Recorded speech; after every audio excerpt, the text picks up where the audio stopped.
Assalamualaikum warahmatullahi wabarakatuh. Perkenalkan, nama saya Via Lutfia Bani. Nah, pada kesempatan kali ini kita akan membahas suatu cerita rakyat yang ada di desa Batetanga. Nah, desa Batetanga ini di mana sih? Desa Batetanga ini terletak di Provinsi Sulawesi Barat, tepatnya di Kabupaten Polewali Mandar, Kecamatan Binuang. Nah, desa Batetanga ini orang-orang di sekitarnya menyebut dengan sebutan Kanang.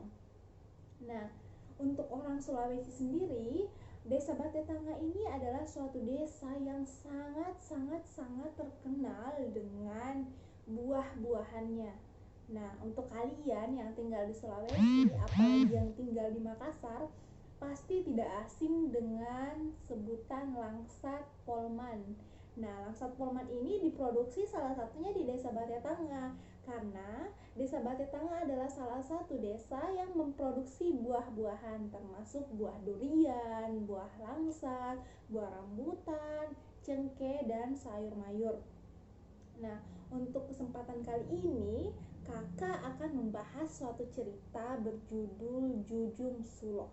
Nah, Jujung Sulo ini apa? Jujung Sulo ini adalah meletakkan pelita di atas kepala kita. Nah, pelitanya ini bukan pelita yang pernah kalian lihat. Jadi, pelitanya ini tanpa kaca. Jadi, pelita-pelita tempo dulu yang hanya mengandalkan kain yang dibakar dan minyak tanah tentunya. Nah, langsung saja kita masuk kepada cerita Jujung Solo yang berbau sedikit mistis. Pada zaman dahulu kala, ada seorang anak tumuane atau anak laki-laki yang hidup di pinggir gunung atau di kaki gunung desa Batetanga. Nah, dia ini hidup bertiga dengan ayah, ibunya, dan dirinya. Jadi dia adalah anak satu-satunya. Nah, mereka tinggal di kaki gunung desa Batetanga. Nah, rumah mereka berdiri tegak di antara Gunung Pusuk dan Gunung Penaniang. Nah, Gunung Pusuk dan Gunung Penaniang ini dialiri juga oleh sungai yang menambah kesan indah di sekitar rumah mereka.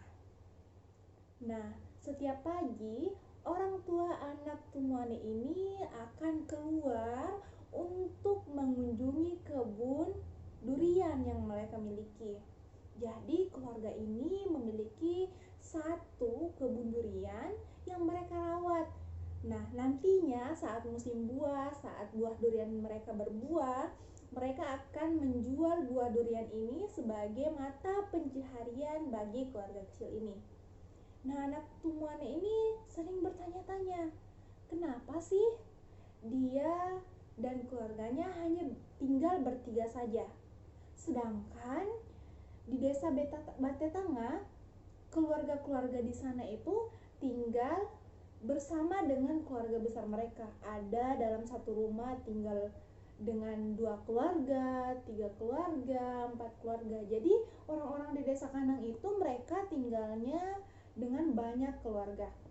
Nah, orang tua anak tumuane ini menjelaskan bahwa ya, kita hanya tinggal bertiga karena keluarga ibu dan bapak sudah tiada. Mereka sudah lama tiada. Jadi anak tumuane ini sudah mengerti, oh gitu ya, keluarga ibu dan bapak saya sudah tiada, jadi kita hanya tinggal bertiga aja. Akan tetapi masyarakat di daerah Kanang adalah masyarakat yang benar-benar menjunjung tinggi nilai kekeluargaan. Mereka sangat menjunjung tinggi nilai kekeluargaan. Mereka suka berbagi kepada tetangga mereka, ramah terhadap tetangga mereka, saling membantu terhadap tetangga mereka. Bahkan antara tetangga satu dan tetangga lainnya, mereka saling membantu bak keluarga kandung atau bak keluarga yang memiliki darah. yang sama. Nah, di Desa Batetanga ada suatu adat yang mereka sebut dengan Jujung Sulo. Nah, mereka ini setiap keluar saat malam hari, mereka akan membawa sulo di atas kepala mereka atau menjunjung sulo itu di atas kepala mereka. Nah, mereka akan membawanya untuk pergi ke rumah-rumah atau latang-latang yang mereka miliki di kebun-kebun yang mereka bangun di tengah kebun-kebun mereka di hutan.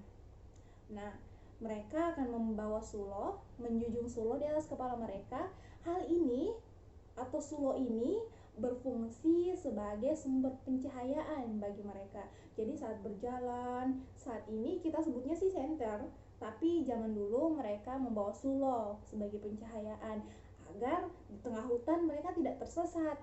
Akan tetapi, bagi keluarga anak Tumuane ini, menjunjung sulo adalah hal yang tidak pernah mereka lakukan.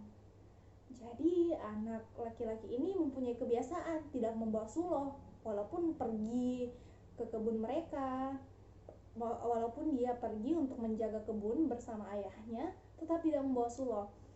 Walaupun mereka keluar saat malam hari, mereka juga tidak membawa sulo. Jadi mereka hanya mengandalkan sinar rembulan saat keluar di tengah gelapnya malam. Jadi anak ini sudah terbiasa ya untuk tidak membawa sulo saat malam hari, saat keluar di malam hari. Nah, setelah beranjak remaja, ternyata ibu dari anak Tumuane ini meninggal karena suatu penyakit yang tidak bisa disembuhkan. Nah, tak berapa lama setelah ibunya meninggal, ayahnya juga meninggal. Sedih ya, ayahnya meninggal karena terlalu larut dalam kesedihannya, sehingga dia juga mengalami penurunan dalam kesehatan fisiknya. Karena hidup sebatang kara, anak Tumuane ini berusaha untuk hidup dari warisan kedua orang tuanya, yaitu kebun yang mereka punya, tepatnya kebun durian yang mereka punya. Jadi sebelum musim panen ya di Desa Batetanga, saat pagi hari dia akan pergi membersihkan kebunnya, memberikan pupuk dan segala macam agar nanti saat musim panen dia bisa menghasilkan buah-buahan yang ia bisa jual dan bisa menghidupi dirinya yang sebatang kara. Nah, sejak ibu dan bapaknya pergi meninggalkan dia juga lebih sering menyendiri di rumahnya. Karena dia ini merasa terasing kan ya. Dia kan sendiri, jadi dia merasa terasing. Dan orang-orang di sekitarnya, tetangga-tetangga sekitarnya juga khawatir terhadap dia. Tapi ya gimana lagi, dia sendirian, nggak tahu harus gimana. Jadi dia hidup sebatang kara, terus mencoba menjalani kehidupannya dengan sendiri gitu. Nah, setiap keluarga yang ada di Desa Batetanga ini memiliki minimal satu latang-latang ya. Latang-latang ini adalah rumah-rumah yang mereka dirikan di dalam kebun-kebun mereka. Jadi bukan rumah yang besar ya. Jadi rumah-rumah kebun yang mereka tempati untuk tinggal dan berlindung saat musim panen tiba. Jadi orang-orang di Desa Batetanga itu saat musim panen mereka akan bermalam di hutan, di kebun-kebun mereka untuk menunggu durian jatuh. Kenapa demikian? Karena di Desa Batetanga ini mereka tidak pernah mencabut durian, mereka menunggunya untuk jatuh. Sehingga untuk menghindari orang mengambil durian tersebut, mereka harus menunggunya semalaman.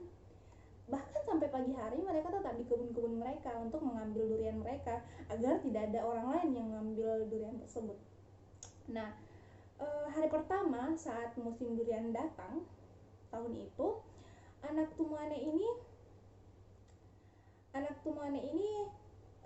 akan berjaga ya sepanjang malam di kebunnya karena ini adalah musim panen. Jadi dia harus menjaga untuk mengambil durian yang akan jatuh pada malam hari itu.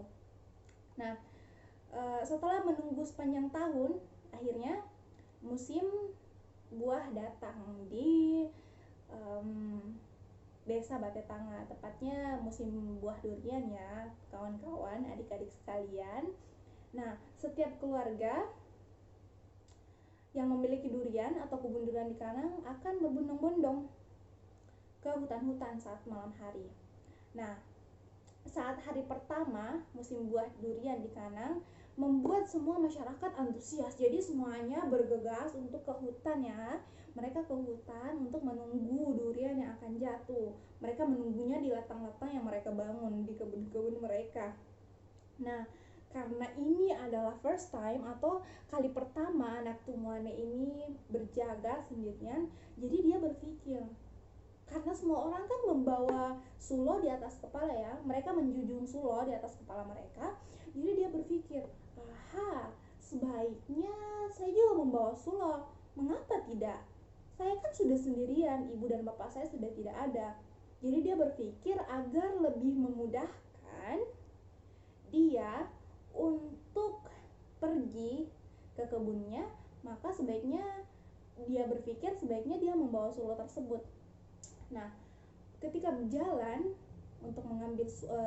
ketika berjalan dengan membawa sulo di atas kepalanya di tengah hutan, dia diikuti oleh beberapa orang di belakangnya yang masyarakat juga, dan beberapa masyarakat juga yang berjalan di depannya. Jadi semua masyarakat di desa Batetanga itu saat hari pertama musim buah durian itu mereka akan berbondong-bondong ke kebun-kebun mereka. Nah, hari pertama anak ini membawa sulo tersebut. Ketika dia membawa sulo, tiba-tiba ketika dia telah berjalan beberapa kilometer untuk pergi ke kebunnya dia, tiba-tiba angin berhembus dan mematikan sulonya. Sulonya pun mati, dan ternyata dia berubah menjadi seekor parakang. Semua orang kaget karena melihat kejadian tersebut.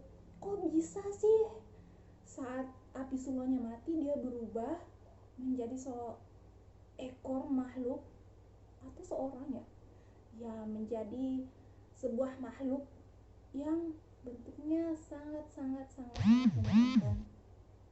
Jadi semua orang malam itu berlarian untuk pulang.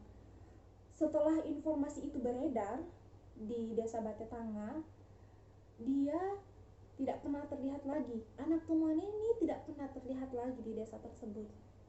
Nah, setelah beberapa tahun setelah kejadian ini, orang-orang di desa Kanang tidak pernah lagi membawa sulo saat keluar malam. Mereka tidak pernah lagi menjunjung sulo di atas kepala mereka saat keluar di malam hari, karena mereka menganggap bahwa ketika kita berjalan dan menjunjung sulo di atas kepala kita, lalu api sulo itu mati, walaupun ya karena angin ya, secara logika pasti akan mati, tapi mereka menganggap walaupun karena angin, apabila sulonya mati, maka dia adalah keturunan parakang.